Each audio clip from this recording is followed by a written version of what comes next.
Всем привет! Как дела? Я Нина Фролова, учитель русского языка. И сегодня у нас будет очень интересный урок. Мы будем говорить только по-русски. Это урок Slow Russian или Russo Pausado. Если вы не все понимаете, вы можете активировать субтитры. Вот здесь.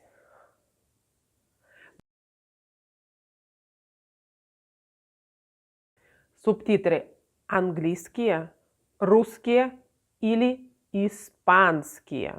Сегодня у нас встреча с автором книги «Поехали». Это очень популярная книга для тех, кто изучает русский язык. Станислав Чернышов очень необычный и интересный человек. Мы встречаемся в Санкт-Петербурге, очень-очень красивом городе. Станислав расскажет нам о том, где и как можно изучать русский язык в Санкт-Петербурге. И расскажет нам немного об истории. Поехали!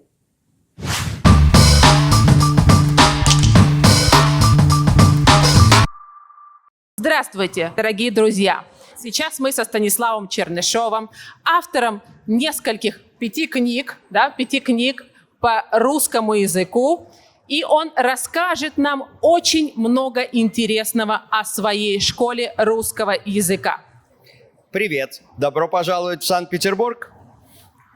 Итак, скажите, пожалуйста, Станислав, почему лучше всего изучать русский язык именно в Санкт-Петербурге? Потому что Санкт-Петербург – это, как вы знаете, культурная столица России. И это не просто слова. Это самый красивый город России. И если вы любите русскую культуру, вы должны приехать сюда.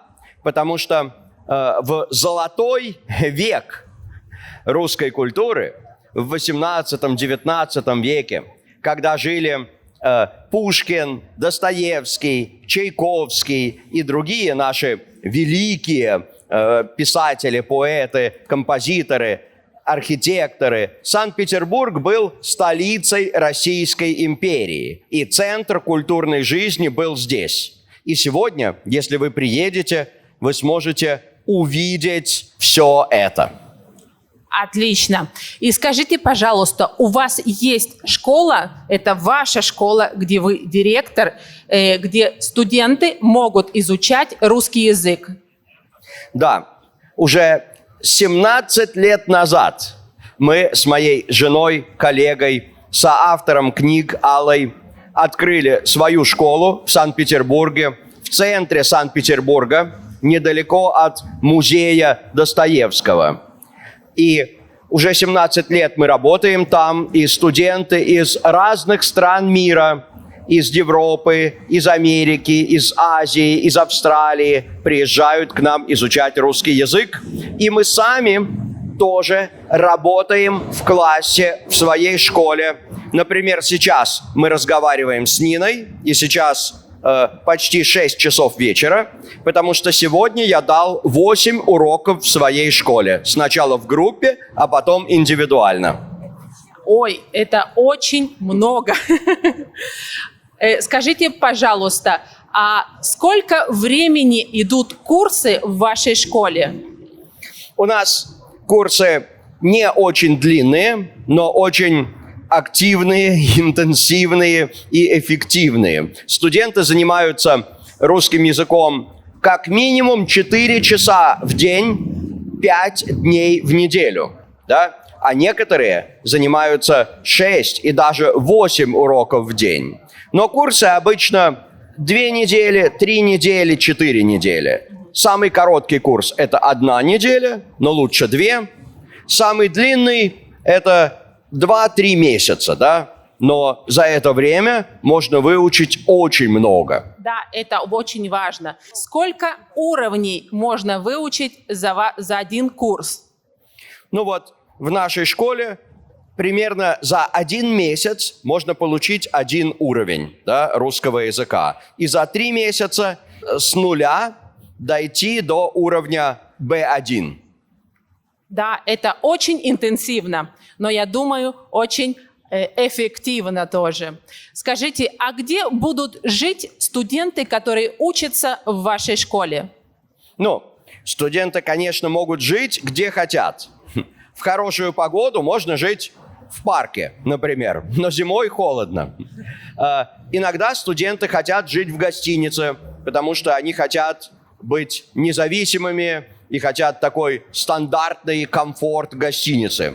Но часто студенты выбирают другой вариант, который есть только у нас в школе, который они не могут найти без нас.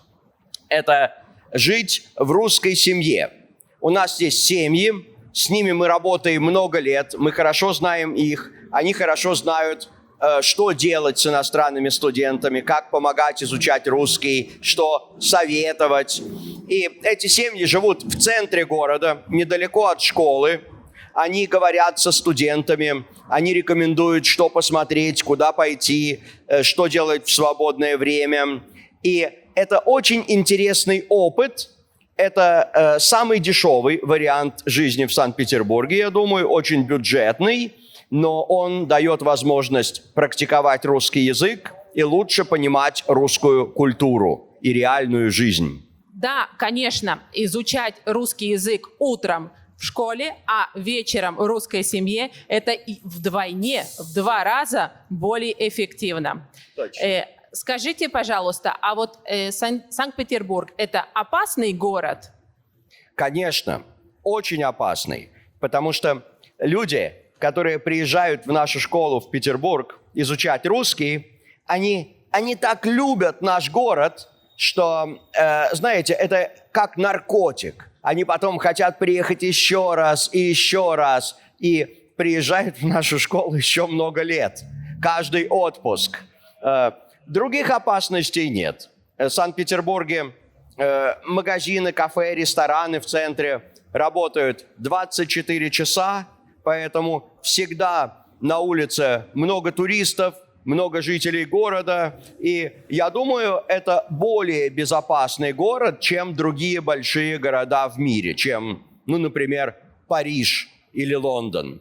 Но есть одна опасность. Иногда иностранцы, когда едут в Россию, они думают, что здесь они должны пить, как русские. И это значит пить очень-очень много.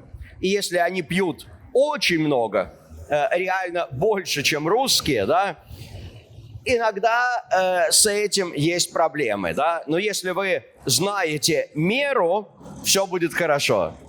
Да, это опасно. Можно найти проблемы с полицией. Да.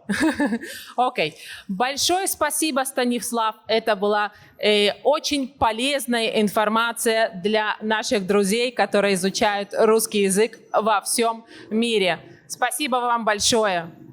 Спасибо вам. Приезжайте, буду вас ждать. Запомните ваш промокод Нина, и вы получите подарок, если закажете курс. Все слышали? Я вам оставлю информацию под видео. А теперь мы увидим пример урока от Станислава Чернышова.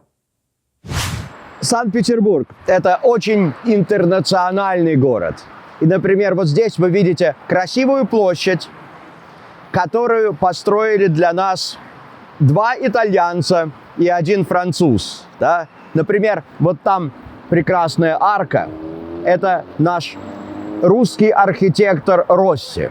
Он, конечно, был итальянец, но его родители приехали в Санкт-Петербург танцевать балет. А он, маленький мальчик, приехал с ними и стал прекрасным нашим архитектором. А здесь Эрмитаж. Его построил другой русский архитектор, итальянец Растрелли. Его папа был итальянским скульптором, и он приехал в Россию делать скульптурный портрет Петра I. Ему понравилось работать здесь.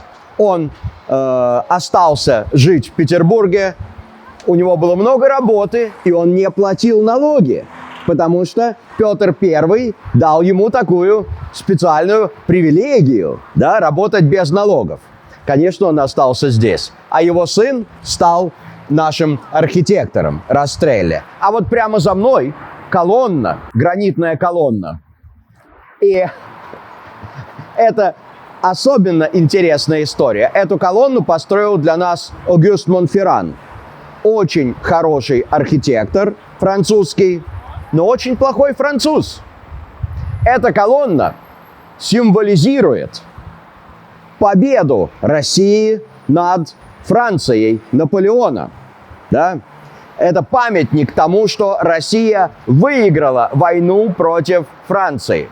А построил ее Огюст Монферран, который раньше жил во Франции, был офицером армии и был офицером в армии Наполеона. Вот такой парадокс. Приезжайте в Петербург, я расскажу вам еще много интересного. Надеюсь, что вам было очень интересно. Если это так, то ставьте лайки под этим видео. И мы увидимся в следующий раз. До свидания. До встречи. Пока-пока.